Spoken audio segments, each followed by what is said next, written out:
šo komentāru es lasu kā sāpes, nevis joku, jo tā ilūzija, ka tas, kas notiek ārzemēs, tas tur paliek, un kad nav sieva, tad ir laimīga dzīve, un tad, kad ir melo un kaut ko nestāsta, kad tas ir tas ideālais attiecību modelis.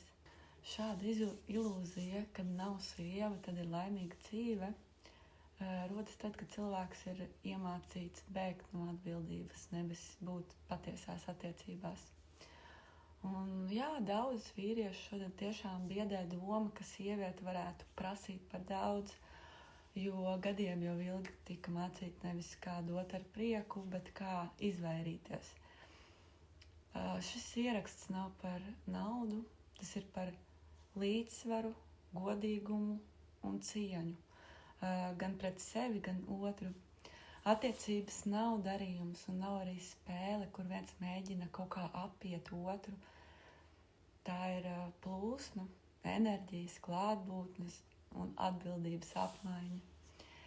Kad attiecībās parādās ideja labāk neko neteikt, labāk paslēpt, kas tur notiek, tas tur paliek, tā vairs nav brīvība.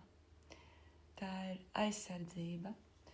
Un aizsardzība vienmēr rodas no sāpēm vai bailēm.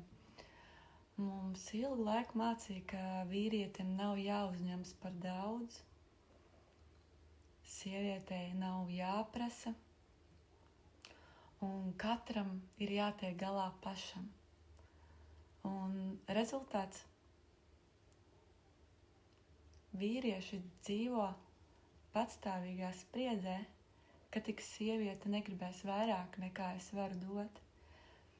Un savukārt sieviete dzīvo savā spriedzes režīmē, kā labāk es klusēšu, lai mani neatstum.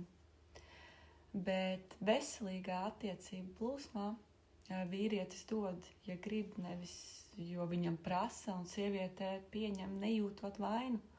Un neviens neko neslēp, jo nav jau no kā bēgt. Šis nav stāsts par naudu vai par ceļošanu, tas ir stāsts par iekšējo briedumu, par spēju būt redzamam, godīgam, klātesošam. Jo, kad vīrietis droši jūtas pats par sevi, viņu vairs netrigerē, ka kaut kāda sieviete, kas zina savu vērtību. Un kad sieviete ir kontaktā ar sevi, viņai nav jāizliekas, ka viņai neko nevajag.